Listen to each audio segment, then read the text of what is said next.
आज के इस वीडियो में कक्षा 12 के गणित पेपर हल के बारे में बताया जाएगा। 2025 में जो गणित का पेपर हुआ था, पेपर का कोड 324 IY के सभी प्रश्नों को जो है हल करके आज के इस वीडियो में बताया जाएगा।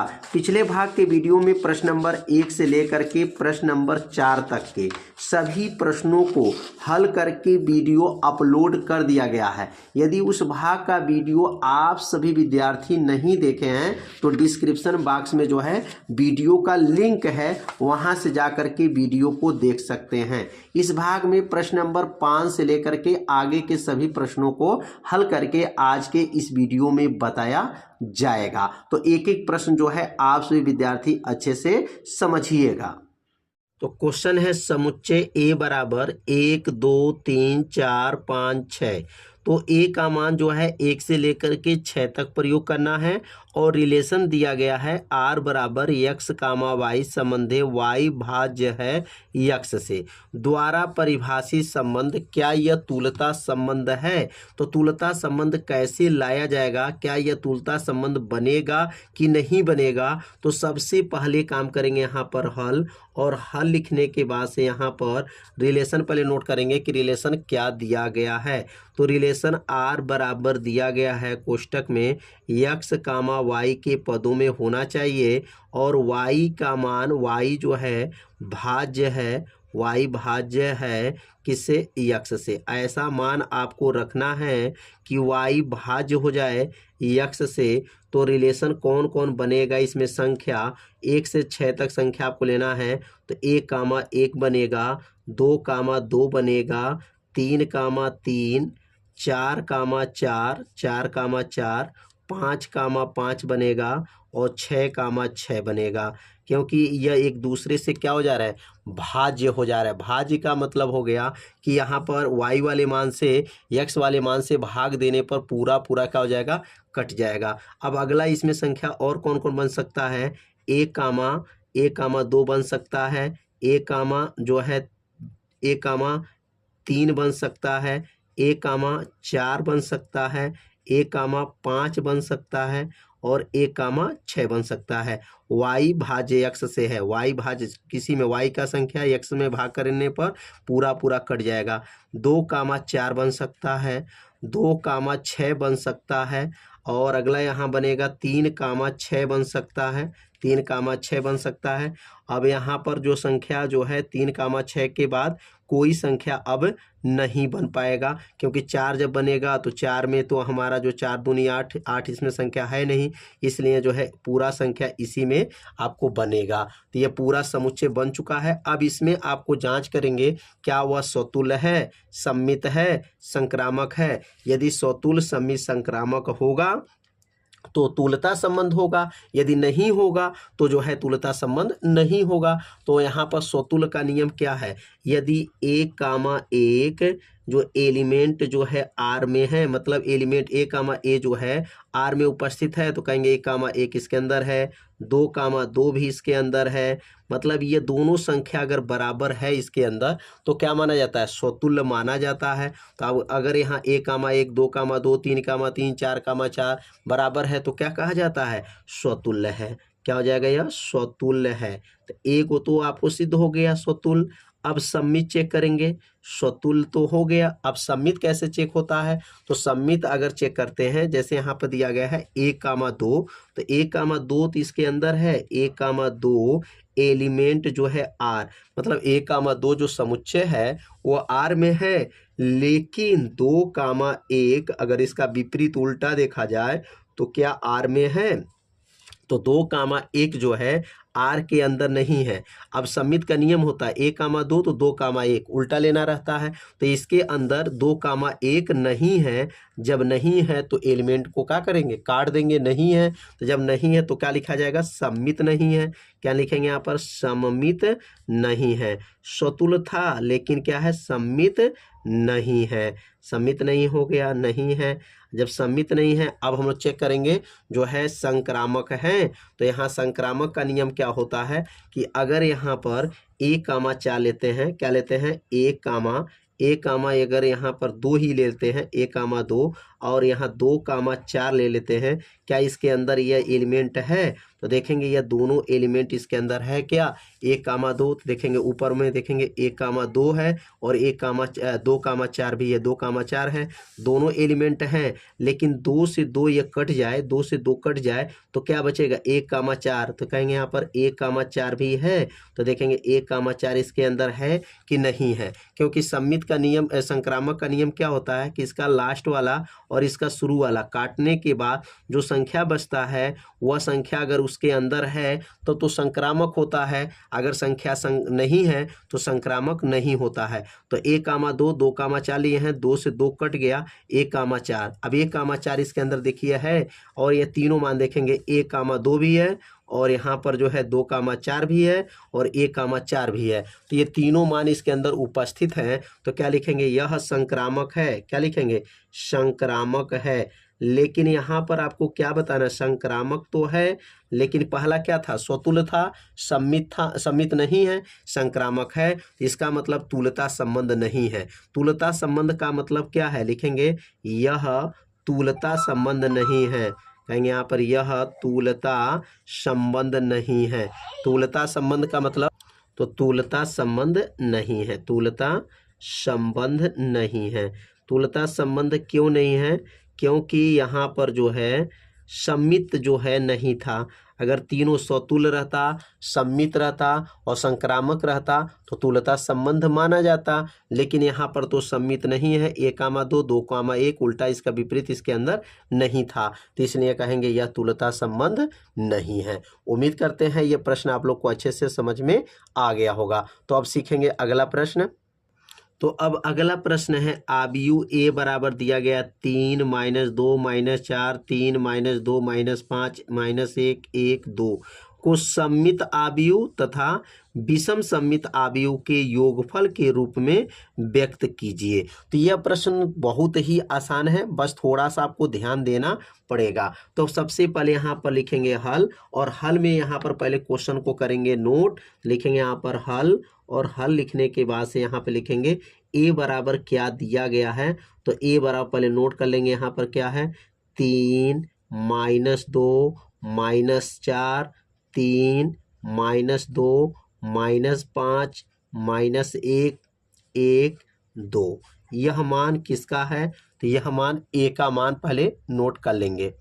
अब इसका परिवर्त आव्यूह निकालेंगे ए डैश। अब ए डैश का मतलब क्या होता है? इसका परिवर्त आव्यूह। परिवर्त आव्यूह किसे कहते हैं?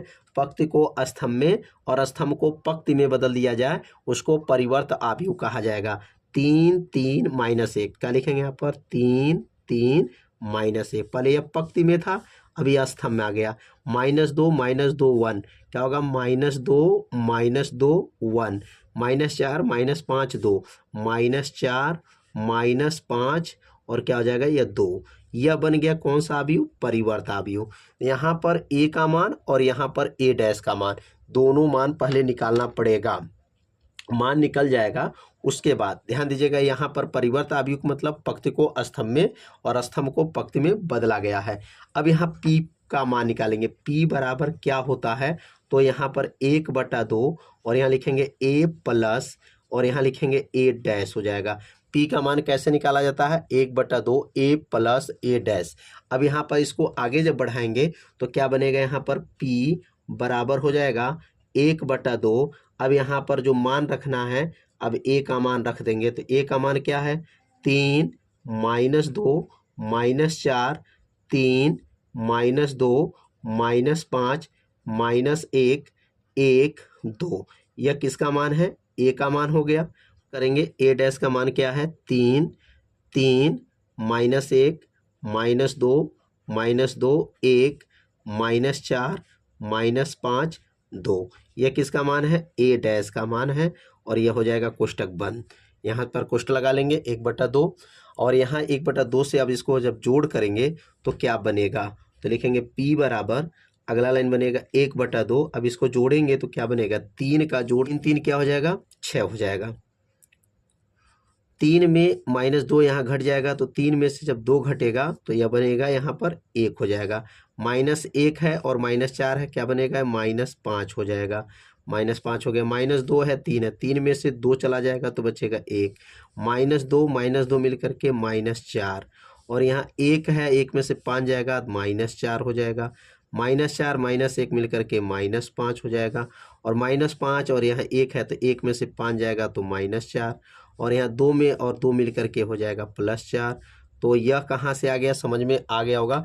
इन दोनों को क्या किया गया है, जोड़ा गया है। तो जोड़ने के बाद जो है यह मान आ गया, पी का मान 1/2 आ गया है, और ये 6 कैसे आया, 3 3 मिला के 6 हुआ, 3 में से 2 जाएगा 1 हो जाएगा, -1 में -4 -5, ऐसे जो है दोनों को क्या कर दिए हैं, जोड़ दिए हैं। जोड़ने के बाद अब आगे बढ़ेंगे।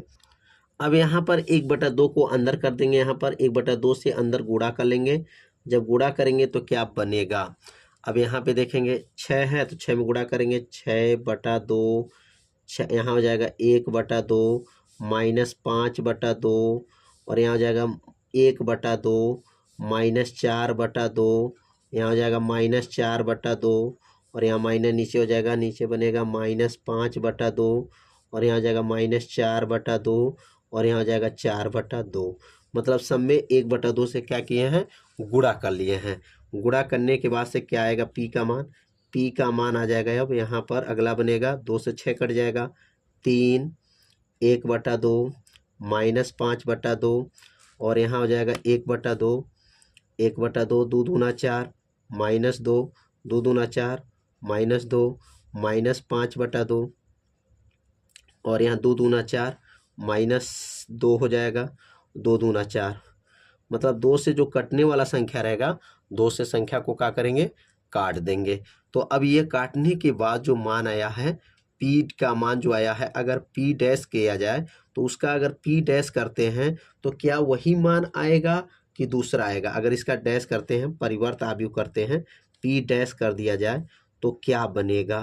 तो यहाँ देखिए 3 है, 3 1/2 -5/2। अगर ये पंक्ति है, अगर इस पंक्ति को स्तंभ में लिखें, 3 1/2 1/2, और यहाँ है -5/2, -5/2 हो जाएगा, -5/2 1/2 -2, और ये -2, इसको लिखेंगे तो क्या लिखेंगे यहाँ पर 1/2 -2, और यहाँ हो जाएगा -2, और एक यहाँ पर हो जाएगा -5/2, और यहाँ -2, और ये 2 हो जाएगा। मतलब पंक्ति को अगर स्तंभ में बदलें और स्तंभ को पंक्ति में बदलें तो यहाँ पे क्या देख रहे हैं, दोनों मान बराबर आ गया, पी का मान और पी डैश का मान। यहाँ पंक्ति को स्तंभ में बदले हैं, स्तंभ को पंक्ति में बदले हैं, तो दोनों मान बराबर आ गया। जब वो बराबर आ जाएगा तो यहाँ क्या लिखेंगे, पी, अतः पी लिखेंगे, पी एक कौन आव्यूह हो जाएगा, सममित आव्यूह है। क्या हो जाएगा, एक सममित आव्यूह है। जब बराबर आ जाएगा तो सममित आव्यूह मानते हैं। अब यहाँ पर चेक करेंगे विषम सममित आव्यूह के लिए। ये तो सममित आव्यूह हो गया, सममित आव्यूह है। ये कौन सा आव्यूह है, सममित आव्यूह है। तो अब यहाँ पर विषम सममित आव्यूह कैसे चेक करेंगे। अभी देखिए सममित आव्यूह को चेक करने का नियम क्या है, एक बार और रिवीजन कर देते हैं। पहले सबसे पहले ए का मान दिया रहेगा, उसको परिवर्त आव्यूह कर लीजिएगा। परिवर्त आव्यूह पंक्ति को स्तंभ में, स्तंभ को पंक्ति में बदल लेंगे।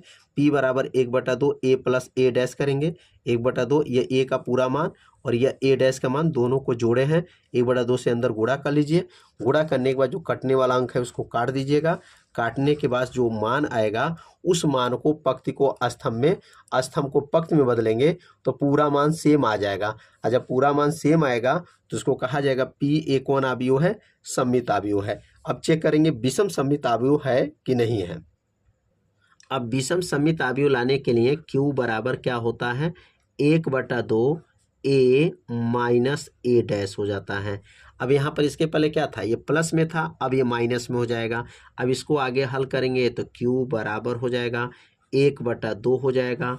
अब यहाँ a का मान भर दीजिए। अब a का मान क्या था, तो a का मान 3 -2 -4 था, 3 -2 -5 और यहाँ पर -1 और 1 2। यह किसका मान है, प्रश्न में जो दिया गया था a का मान हो गया। और यहाँ पर माइनस करेंगे, ध्यान दीजिएगा यहाँ पर प्लस नहीं करना है, माइनस हो जाएगा। अब यहाँ पर माइनस होने के बाद से यह मान अब a डैश का मान इसी का परिवर्त आव्यूह कर लेंगे। 3 हो जाएगा, 3 के बाद से यहाँ 3 -1 तीन, यहाँ हो जाएगा -2 -2 -2 1 -4 -5 और 2 हो जाएगा। ये किसका मान है? तो बी का मान, ए डैश का मान हो जाएगा। परिवर्त अवयव है क्योंकि q बराबर 1/2 a माइनस ए डैश। अब यहाँ पर 1/2 उतर जाएगा, ये पूरा मान a का माइनस कर लेंगे और यह हो गया a डैश का। अब यह डैश का मान होने के बाद से अब इसको हल करेंगे तो क्या मान आएगा? q बराबर 1/2। अब यहाँ पे मान क्या आ जाएगा? 3 में से 3 घट जाएगा तो यह हो जाएगा 0। 3 में से -2 घटेगा तो प्लस हो गया, 3 2 मिल करके क्या बनेगा? 5 हो जाएगा।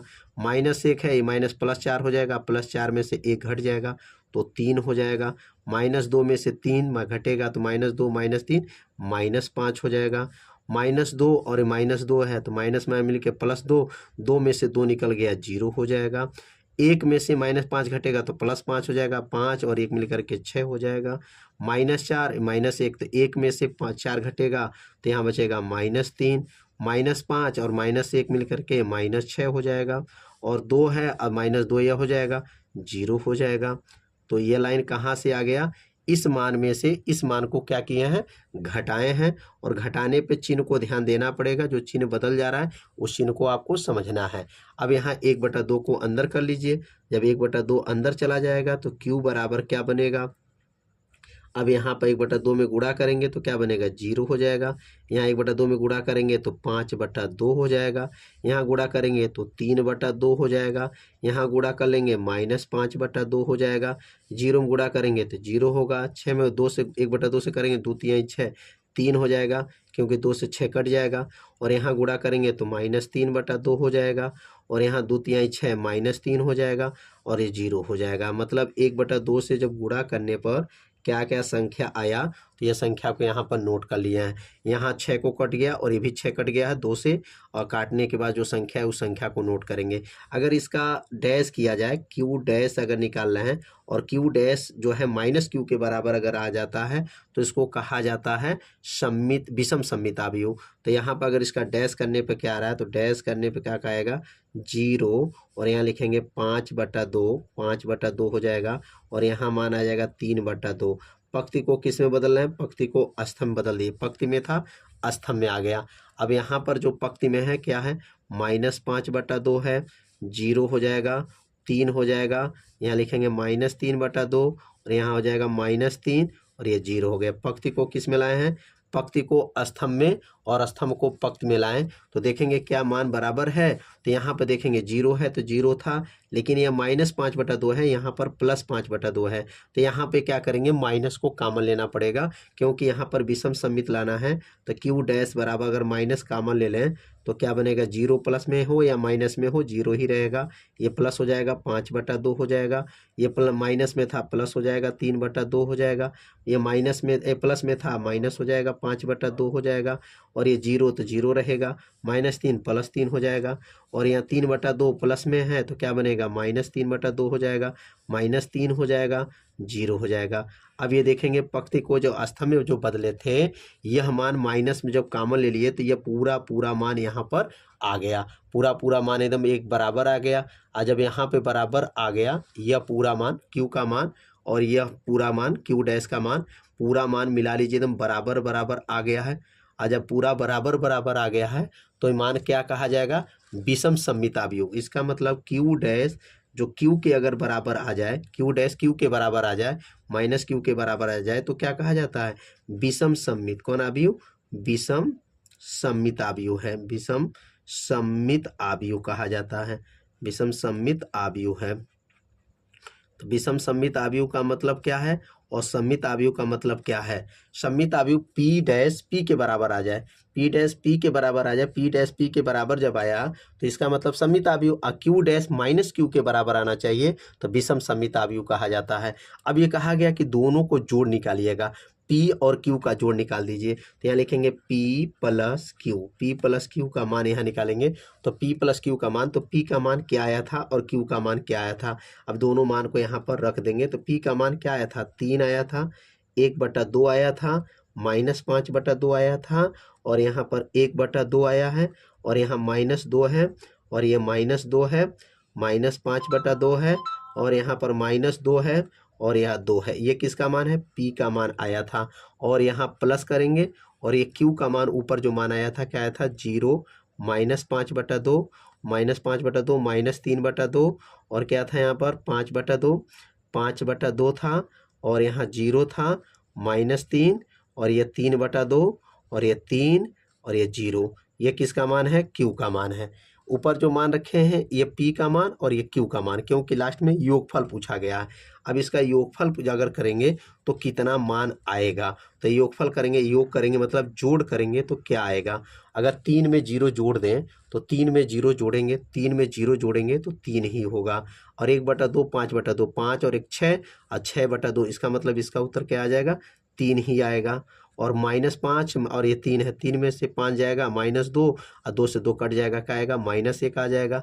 1/2 में से -5/2 घटाएंगे तो -4/2, 2 से काट दीजिए, -2 आ जाएगा, -2 आ जाएगा। -2 में 0 जोड़ेंगे तो -2 ही कहेगा। -2 में 3 जोड़ेंगे तो 3 में से 2 जाएगा, 1 हो जाएगा। और यहाँ -5 है, -3 -8 हो गया और 2 से 8 कटेगा तो -4 हो जाएगा, -4 -2 -3 -5 हो जाएगा, -5 हो जाएगा। और 2 और 0 जोड़ेंगे तो 2 ही रहेगा। यह पूरा मान अगर देखा जाए तो यह पूरा मान जो है A का मान आ गया। तो P + Q किसके बराबर आ गया? A के बराबर आ गया। तो उम्मीद करते हैं यह मान जो आया है A का मान कहाँ से आ गया, क्योंकि पूरे प्रश्न में यह A का मान प्रश्न में दिया गया था। एक बार प्रश्न को देख लेते हैं। तो यहाँ प्रश्न में जो मान दिया गया था 3 देखिए, 3 -2 -4 3 -2 और -5 -1 1 2, ये पूरा मान, यहाँ पर पूरा मान एकदम सेम आ गया। इसका मतलब योगफल करने पर सममित अवयव और विषम सममित अवयव का योगफल करने पर वही मान आ गया। तो इसका मतलब योगफल इसका जो है आ चुका है, क्योंकि इसमें योगफल पूछा गया था कि सममित अवयव विषम सममित अवयव के योगफल के रूप में व्यक्त कीजिए। हमने योगफल के रूप में व्यक्त किए। तो सममित अवयव का अर्थ और विषम सममित अवयव का अर्थ आप लोग समझ गए होंगे कैसे इसको हल किया गया है। एक बार अच्छे से इसको समझिएगा और अपने कॉपी में नोट करिएगा, जिससे आपको अच्छे से समझ में आ जाएगा। अब अगला प्रश्न है, यदि -1 से बड़ा और 1 से छोटा x का मान के लिए x √1 + y + y √1 + x बराबर 0 है, तो सिद्ध कीजिए कि dy/dx बराबर क्या लाना है? -1/1 + x² जो है सिद्ध करना है। तो कैसे इसको सिद्ध करेंगे? तो सबसे पहला काम करेंगे, यहाँ लिखेंगे हल, और हल लिखने के बाद से अब इस प्रश्न को यहाँ से पहले नोट करेंगे। x √1 + y +y √1 + x बराबर क्या है? 0 है। अब इसके सहायता से यह अवकलन करना है, अवकलन करके इसको सिद्ध करना है। तो सबसे पहला काम करेंगे, ये प्लस है, पक्षांतर करेंगे तो यह बन जाएगा माइनस, x √ हो जाएगा 1 + y हो जाएगा, बराबर हो गया, ये प्लस था तो -y हो जाएगा और √1 + x हो जाएगा। अब ये प्लस था, पक्षांतर कर दिए, क्या बन गया? माइनस हो गया। अब यहाँ क्या लिखेंगे? दोनों पक्षों में वर्ग करेंगे। अब यहाँ दोनों पक्षों में वर्ग क्यों करेंगे? क्योंकि कर्णी को हटाना है। तो लिखेंगे यहाँ पर दोनों पक्षों में वर्ग करने पर, दोनों पक्षों में वर्ग करने पर, दोनों पक्षों में वर्ग करने पर अब वर्ग कर दिया जाएगा और कर्णी क्या हो जाएगा?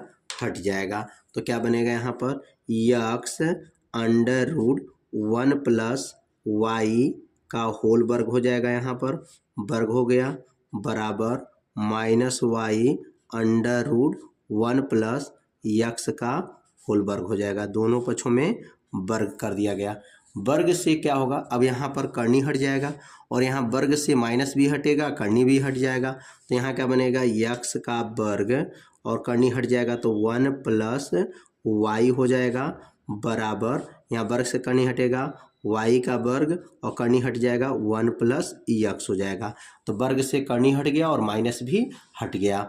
अब यहाँ x² से अंदर गुणा कर लेंगे। तो x² का गुणा जब करेंगे तो क्या बनेगा? x² + x में गुणा होगा, x² y हो जाएगा, बराबर y में गुणा करेंगे y का स्क्वायर हो जाएगा और y में x का गुणा करेंगे तो x y का स्क्वायर हो जाएगा। तो यह जो है गुणा भी समझ में आ गया कि एक्स स्क्वायर में अंदर गुणा किए, वाई स्क्वायर में अंदर में गुणा कर दिए। अब एक्स स्क्वायर वाई स्क्वायर को एक पास करेंगे, ये प्लस में है, पक्षांतर कर लीजिए, x square minus y square हो जाएगा बराबर, ये प्लस में पक्षांतर करिए, क्या बनेगा, एक्स वाई का square minus x square y हो जाएगा। अब यहाँ पर देखेंगे सूत्र बन गया ए का वर्ग माइनस बी का वर्ग, एक कोष्टक में क्या बनेगा एक्स प्लस वाई और दूसरे कोष्टक में बनेगा एक्स माइनस वाई हो जाएगा। अब यहाँ पर जो कॉमन जो लेना है तो यहाँ पर अगर देखिए एक्स प्लस वाई है, एक्स माइनस वाई, ऐसा भी यहाँ काम करेंगे कि दोनों में से कोई एक पद यहाँ बन जाए। तो अगर यहाँ पर माइनस एक्स स्क्वायर को हम आगे लिखे एक्स स्क्वायर वाई और यहाँ पर लिखिए प्लस एक्स वाई का स्क्वायर। अब इसमें से कॉमन क्या दिखाई दे रहा है तो कॉमन लिखेंगे यहाँ पर, अगला लाइन क्या बनेगा एक्स प्लस वाई, दूसरे क्वेश्चन में क्या बन जाएगा x minus y, x minus y हो जाएगा। इसमें से माइनस एक्स वाई कॉमन ले लीजिए, माइनस एक्स वाई कॉमन ले लेंगे, माइनस एक्स वाई कॉमन लेंगे तो यहाँ माइनस था तो ये बन जाएगा प्लस एक्स बचेगा, क्योंकि दो घात है, एक घात कॉमन हो गया, एक्स बच गया, प्लस है तो माइनस हो जाएगा, एक्स बाहर आ गया, वाई बाहर आ गया, एक वाई बचेगा, एक्स माइनस वाई हो जाएगा। अब यहाँ पर एक्स माइनस वाई से एक्स माइनस वाई क्या हो जाएगा, कट जाएगा, एक्स माइनस वाई से एक्स माइनस वाई काट दीजिए, दोनों पक्ष में आ गया। अब अगला लाइन क्या बनेगा तो अगला लाइन जो बनेगा एक्स प्लस वाई बराबर क्या है माइनस एक्स वाई हो जाएगा। अब ये प्लस वाई था तो इसको अगर यहाँ पक्षांतर कर दे, यह वाला मान पक्षांतर कर दे और एक्स को उधर पक्षांतर कर दे तो क्या बनेगा, वाई वाला को एक पास कर लिया जाए तो वाई प्लस एक्स वाई हो जाएगा बराबर, और ये प्लस एक्स है पक्षांतर करेंगे माइनस एक्स हो जाएगा। अब इसमें से कॉमन क्या दिखाई दे रहा है, इसमें वाई कॉमन दिखाई दे रहा है तो वन प्लस एक्स हो जाएगा, वाई कॉमन ले लेंगे बराबर क्या हो गया माइनस एक्स हो जाएगा। अब यहाँ वाई बराबर क्या बनेगा माइनस एक्स बटा, और नीचे इसको भेज देंगे वन प्लस एक्स, गुणा है तो भाग बन जाएगा, वन प्लस एक्स हो गया। अब इसको अवकलन करेंगे और यहाँ अवकलन जो किया जाएगा ना तो भाग विधि का अवकलन लागू करेंगे। तो यहाँ अवकलन क्या होता है तो लिखेंगे डी वाई बटा डी एक्स, यहाँ एक बार अवकलन करना है तो डी वाई बटा डी एक्स पहले होता है, ये पहले माइनस यहाँ किनारे पहले नोट कर लेंगे। पहला का नियम होता है पहले हर का मतलब वन प्लस एक्स, हर हो गया। यहाँ पर अवकलन, अब अंश का अवकलन, तो अंश का अवकलन क्या हो जाएगा एक्स का अवकलन होगा, हर अंश का अवकलन माइनस अंश डी अपान डी एक्स, हर का अवकलन वन प्लस एक्स का अवकलन हो जाएगा, पूरे का बटा हर का स्क्वायर। यह जो है नियम कौन सा लागू किए हैं, यह भाग का नियम जो लागू किया गया। पहले नियम क्या होता है, पहले माइनस, यह माइनस पहले नोट कर लीजिए, ये माइनस आ गया, यह हर आ जाएगा, हर अंश का अवकलन माइनस अंश, और यह हो गया हर का अवकलन बटा हर का स्क्वायर हो गया। अब अगला लाइन जो बनेगा क्या बनेगा डी वाई बटा डी एक्स हो जाएगा बराबर माइनस कोष्टक में वन प्लस एक्स हो जाएगा, वन प्लस एक्स हो जाएगा, और एक्स का अवकलन क्या होगा, एक्स का अवकलन एक होगा, माइनस एक्स हो जाएगा, वन का अवकलन जीरो हो गया, प्लस एक्स का अवकलन एक हो जाएगा, पूरे का बटा हो जाएगा, पूरे का बटा, और नीचे क्या है एक्स स्क्वायर, आगे माइनस चिन्ह लगा है, यहाँ कोष्टक बंद कर देंगे। एक बार इसको लाइन को समझेंगे एक बार, और वन प्लस एक्स यहाँ नोट कर लेंगे क्योंकि इसका अवकलन नहीं करना है, एक्स का केवल अवकलन होगा, तो एक्स का अवकलन वन होता है और यहाँ माइनस उतर गया, एक्स उतर जाएगा, और यहाँ वन का अवकलन जीरो होगा और एक्स का अवकलन एक होगा। अब यहाँ पर एक में गुणा कर लेंगे तो क्या बनेगा, यहाँ पर डी वाई बटा डी एक्स हो जाएगा बराबर माइनस कोष्टक में, अब एक का गुणा एक में होगा तो वन प्लस एक्स हो जाएगा, और एक्स में का गुणा करेंगे तो माइनस एक्स हो जाएगा बटा, और नीचे क्या बनेगा एक्स स्क्वायर हो जाएगा। अब यहाँ पे कौन कट जाएगा तो एक्स से एक्स कट जाएगा क्योंकि एक्स प्लस में है और एक्स माइनस में, एक्स प्लस माइनस में होने की वजह से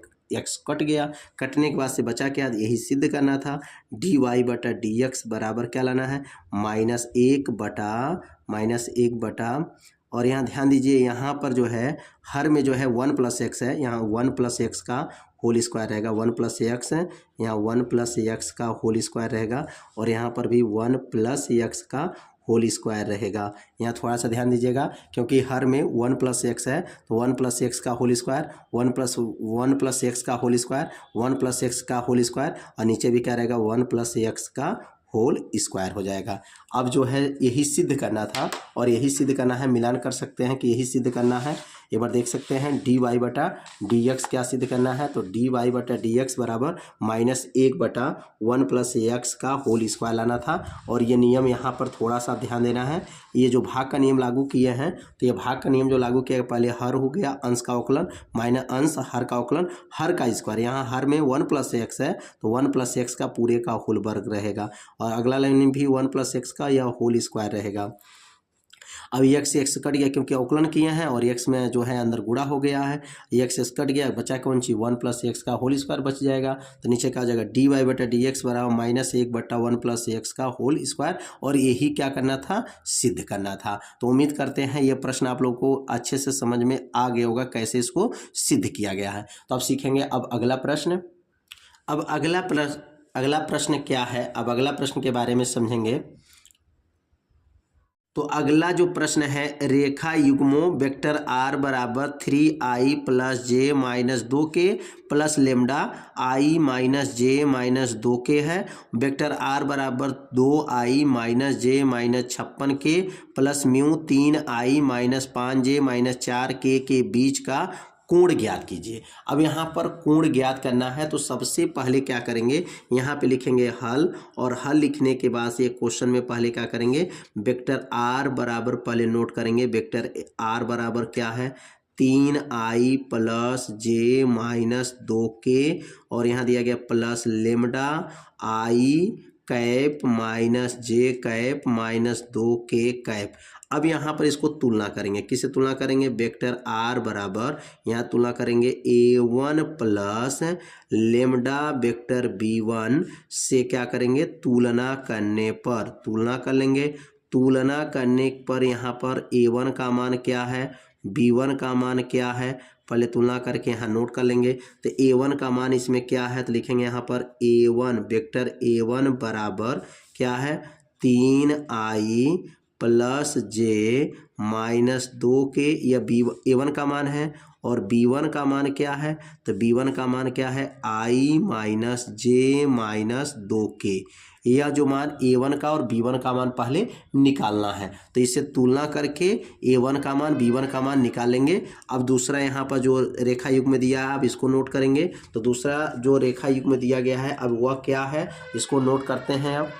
अब यहाँ से दूसरा रेखा युग्म क्या करेंगे यहाँ पे नोट करेंगे वेक्टर r बराबर क्या दिया गया है 2i - j - 56k, यह किसका मान हो गया, यह दूसरा और जो रेखा युग्म है प्लस म्यू और यहाँ लिखेंगे 3i - 5j - 4k। अब इसको तुलना करेंगे, अभी किसको तुलना करेंगे इससे जो है तुलना किससे किया जाएगा तो लिखेंगे अगला लाइन वेक्टर r बराबर अब इसको लिखेंगे a2 प्लस म्यू यहाँ पर b2 a2 वेक्टर b2 से क्या करेंगे तुलना करने पर तुलना कर लिया जाएगा, तुलना करने पर तुलना करेंगे तो a2 का मान क्या है और b2 का मान क्या है। यहाँ लिखेंगे अब a2 बराबर क्या है तो लिखेंगे यहाँ पर a2 बराबर है 2i - j -56k, यह जो है a2 का मान है, और b2 का मान क्या है b2 का मान है 3i - 5j - 4k, यह किसका मान है यह मान है b2 का है।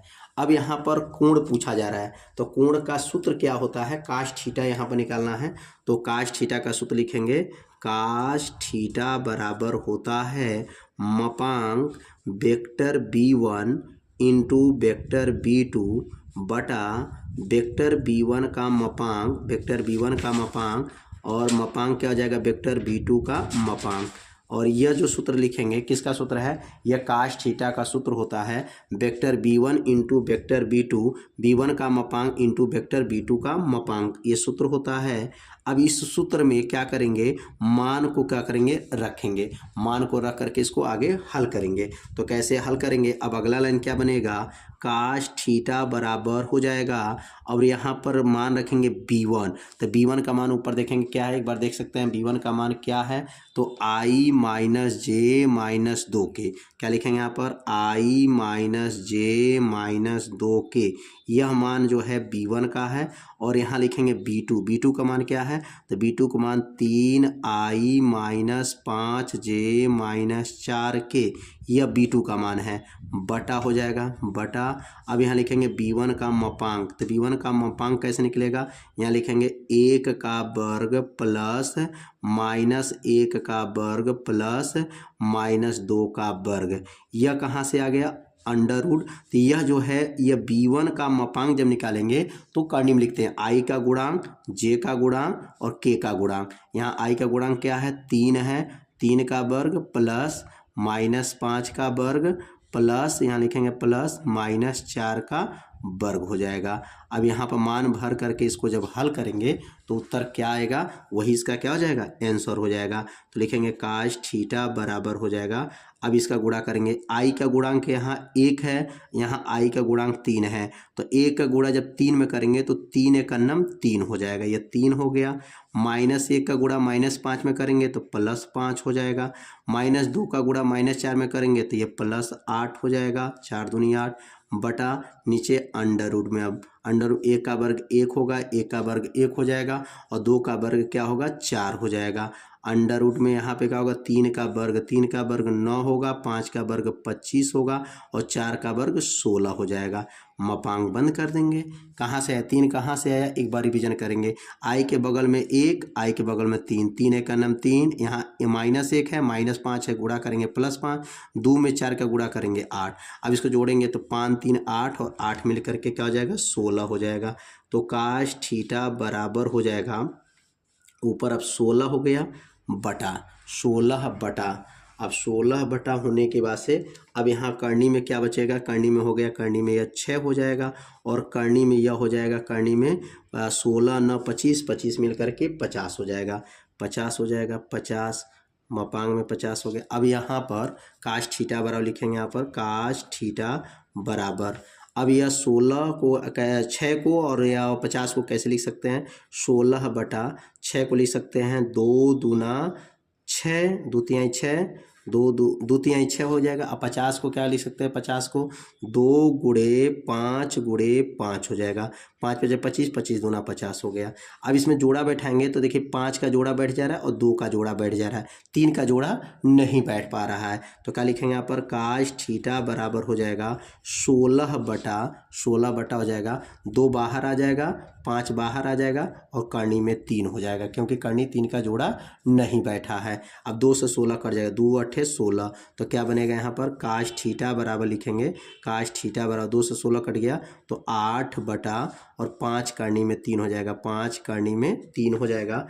और अगर थीटा बराबर लिखेंगे तो थीटा बराबर क्या हो जाएगा, तो काश इनवर्स लगा सकते हैं, 8 बटा का हो जाएगा 5 करनी में 3 हो जाएगा, यही इसका क्या हो जाएगा, आंसर हो जाएगा। ध्यान दीजिए 6 को तोड़ दिए, 2 तिहाई 6, 50 को 2 गुणे 5 गुणे 5, 5 का जोड़ा और ये 2 का जोड़ा बैठ गया, बाहर आ गया, करनी से बाहर आएगा, 2 से 16 काट दिए हैं, 8 हो गया। थीटा बराबर काश इनवर्स 8 बटा 5 करनी में 3, यही इसका क्या हो जाएगा, आंसर हो जाएगा। अब अगला प्रश्न को समझते हैं। अगला प्रश्न क्या है, अब अगला प्रश्न है, रेखाओं x प्लस 1 बटा 7 बराबर y प्लस 1 बटा माइनस 6 बराबर z प्लस 1 बटा 1, यह कार्तिक रूप समीकरण दिया गया है और यह दूसरा कार्तिक रूप समीकरण दिया गया है और इनमें बताना है न्यूनतम दूरी ज्ञात कीजिए। तो सबसे पहले क्या करेंगे, यहाँ पे लिखेंगे हल, और हल लिखने के बाद से जो है अब इस समीकरण को पहले नोट करेंगे। क्या दिया गया है, x प्लस 1 बटा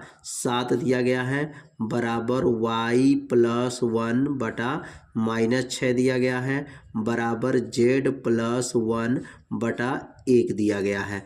अब इसको तुलना करेंगे। अब किससे तुलना किया जाता है, तो तुलना जो है कार्तिक रूप समीकरण से तुलना करेंगे, x माइनस x1 बटा a1 बराबर लिखेंगे यहाँ पर y माइनस y1 बटा लिखेंगे यहाँ पर b1 बराबर z माइनस z1 बटा यहाँ पर लिखेंगे c1 से क्या करेंगे, तुलना करने पर, से तुलना करने पर अब यहाँ तुलना करेंगे तो क्या बनेगा, यहाँ पर लिखेंगे तुलना करने पर, जब तुलना कर लेंगे तो इसमें से मान निकल जाएगा। किसका किसका मान निकलेगा? अब यहाँ पर x1 का मान क्या है, तो x मिल गया। x1 का मान यहाँ -1 है, -1 रखा गया तभी ये प्लस बना है, इसलिए लिखें यहाँ x1 का मान -1 हो गया। और यहाँ पर y1 का मान क्या है, तो y1 का भी मान -1 है। और यहाँ z1 का मान भी क्या है, तो z1 का मान भी -1 है। अब ये क्योंकि तीनों मान प्लस में दिया गया है तो जब माइनस रखेंगे तभी तो प्लस बनेगा। a1 का मान क्या है, तो कहेंगे a1 का मान 7 है। और b1 का मान क्या है, तो b1 का मान -6 है। और c1 का मान क्या है, तो c1 का मान 1 है। तो x1 y1 z1 a1 b1 c1 का मान निकल गया। अब इसी प्रकार अगर दूसरा जो है कार्तिक रूप लिखते हैं तो दूसरा का कार्तिक रूप क्या है, x -3/1 बराबर है y -5/-2 बराबर है z -7/1 है। अब इसको तुलना किससे करेंगे, तो यहाँ पर देखिए कार्तिक रूप यहाँ x -x1 से तुलना किए हैं तो यहाँ करेगा x -x2 बटा यहाँ हो जाएगा a2 बराबर हो जाएगा y -y2 बटा हो जाएगा यहाँ पर b2 बराबर हो जाएगा z -z2 बटा हो जाएगा यहाँ पर c2 से तुलना करने पर। अब यहाँ तुलना देख लीजिए किससे हो रहा है, पहले वाले समीकरण को दूसरे समीकरण को दोनों को ध्यान से देखिएगा। यहाँ x1 यहाँ x -x1 यहाँ x -x2 y -y2 यहाँ z -z2 यहाँ a2 b2 c2 यहाँ a1 b1 c1। तो उम्मीद करते हैं ये तुलना समझ में आ गया होगा। तो अब यहाँ पर x2 का मान क्या है, अब x2 का मान क्या है और उसके बाद से यहाँ पर जो है y2 का मान क्या है और z2 का मान क्या है, a2 b2 c2 का मान क्या है। अब यहाँ मान को क्या करेंगे, यहाँ पर निकाल लेंगे। तो x2 का मान यहाँ पे लिख लेंगे, x2 का मान है x2 का मान, आप देखिए x2 का मान 3 है, x2 का मान क्या है 3 क्योंकि माइनस माइनस मिल जा रहा है। y2 का मान क्या है, तो कहेंगे y2 का मान 5 है। और z2 का मान क्या है, तो कहेंगे z2 का मान 7 है। क्योंकि ये सब मान माइनस में है, बीच में देखिए माइनस में है तो इससे सब मान क्या होगा, पॉजिटिव होगा। यहाँ पर धनात्मक था तो ऋणात्मक होगा और ऋणात्मक है तो धनात्मक होगा, ऐसे आपको याद रखिएगा। अब a2 का मान क्या है, तो कहेंगे a2 का मान यहाँ पर दिया है 1 है, a2 का मान 1 है। b2 का मान क्या है, तो कहेंगे b2 का मान -2 है। और c2 का मान क्या है, तो c2 का मान 1 है। क्या पूछा गया है, न्यूनतम दूरी। तो दूरी निकालने से पहले यहाँ पर आपको एक फार्मूला को समझना पड़ेगा कि फार्मूला क्या है, पहले उसको मान निकालना पड़ेगा। क्या है यहाँ पर लिखेंगे, सबसे पहला काम करेंगे दूरी निकालने से, तो यहाँ लिखेंगे x2 -x1। क्या निकालेंगे, x2 -x1। यहाँ लिखेंगे y2 -y1 और यहाँ लिखेंगे z2 -z1 और यहाँ जो है मापांक हो जाएगा।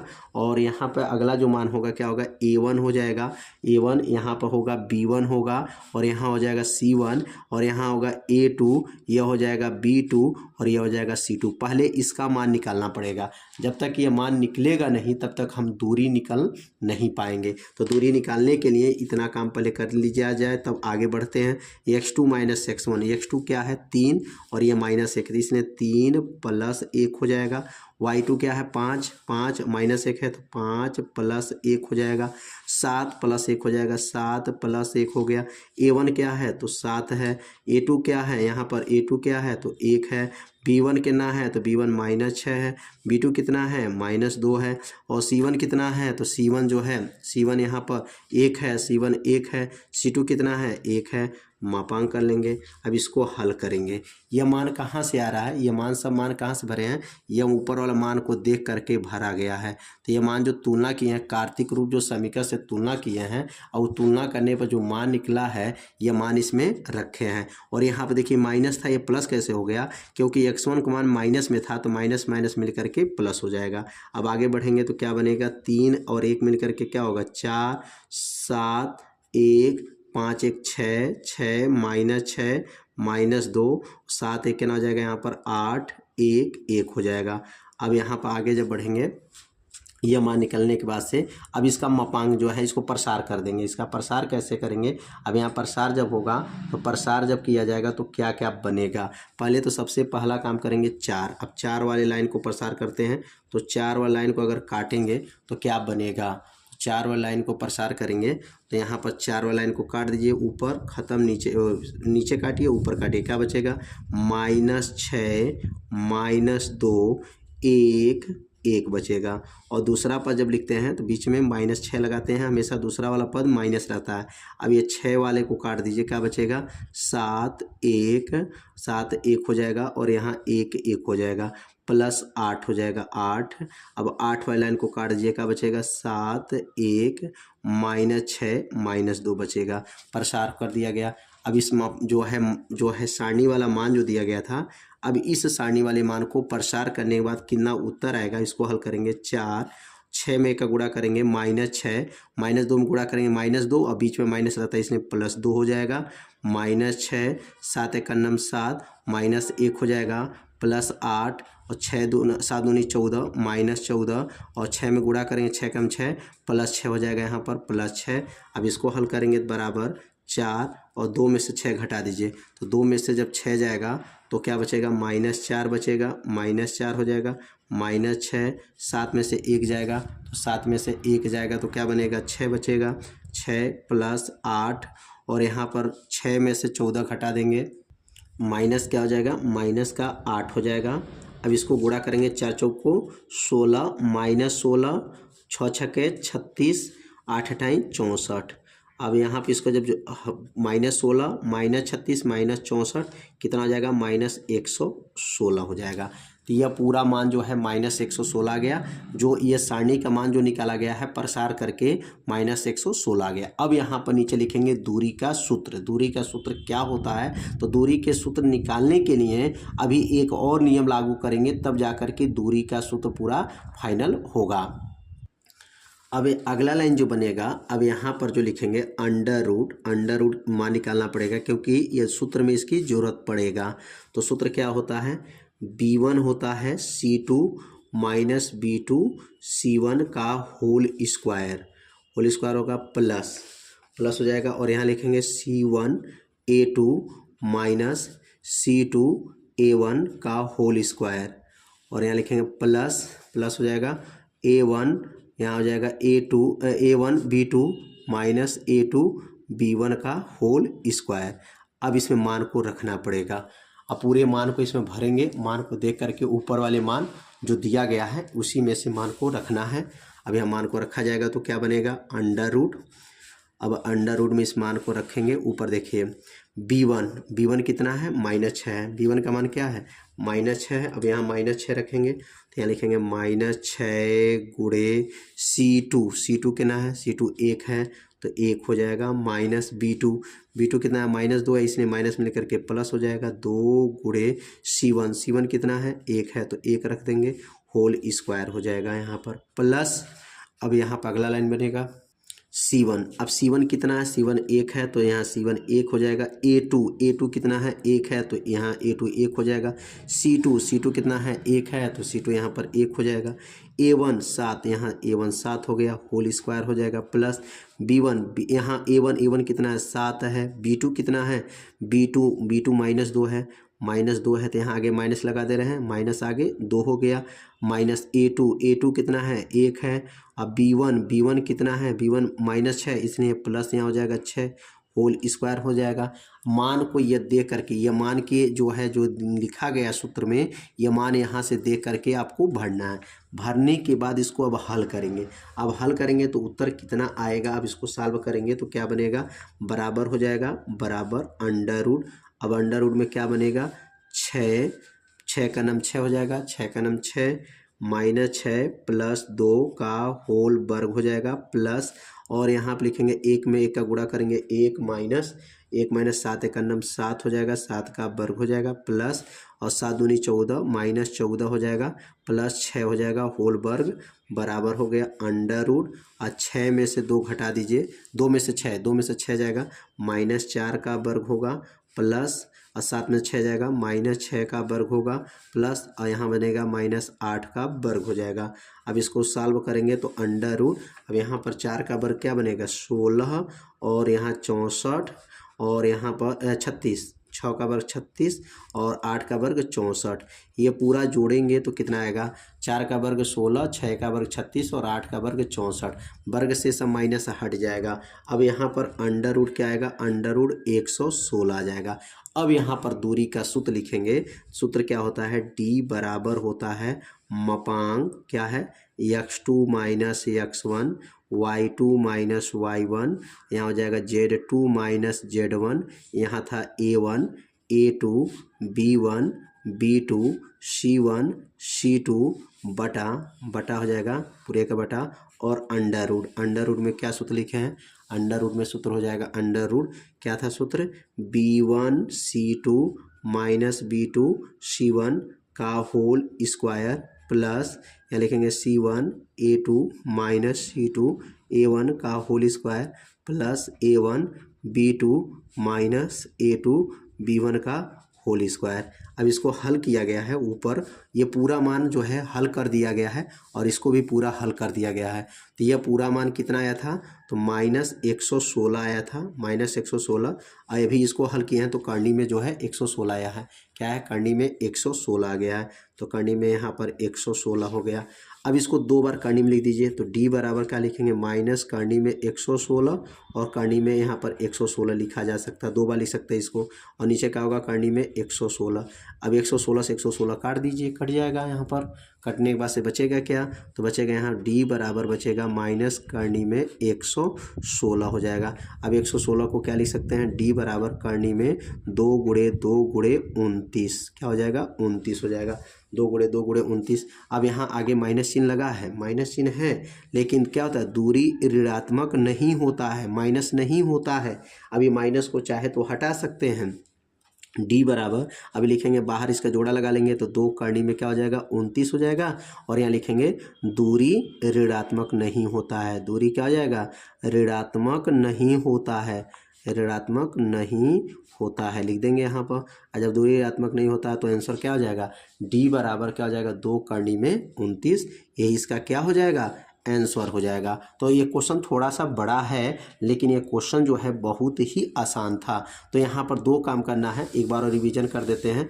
देखिए यहाँ पर सबसे पहला काम इसका मान निकालना पड़ेगा। यह जो है सारणी वाला मान को पहले हल कर लेंगे, और सारणी वाला जब मान हल हो जाएगा, मान भर करके, तब यह अंडर रूट वाला सूत्र लागू करेंगे। और अंडर रूट वाला जब सूत्र लागू करेंगे तब यहाँ पर यह सूत्र को लिखेंगे, जो ऊपर जो है सारणी वाला मान और ये अंडर रूट वाला मान रख देंगे।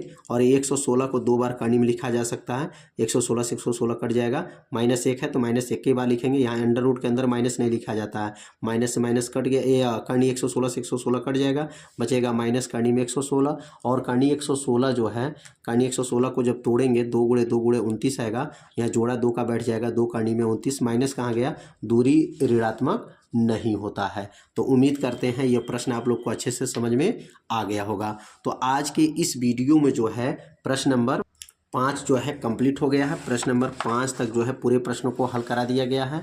अब यहाँ पर प्रश्न नंबर 6 जो है, प्रश्न नंबर 6 से लेकर के आगे के सभी प्रश्नों को जो है अगले भाग के वीडियो में हल करके वीडियो अपलोड किया जाएगा, और डिस्क्रिप्शन बॉक्स में उस वीडियो का लिंक दे दिया जाएगा, वहाँ से जा कर के वीडियो को देख सकते हैं। तो आज के वीडियो में इतना ही रहेगा, मिलते हैं अब अगले भाग में। तब तक के लिए जय हिंद, जय भारत।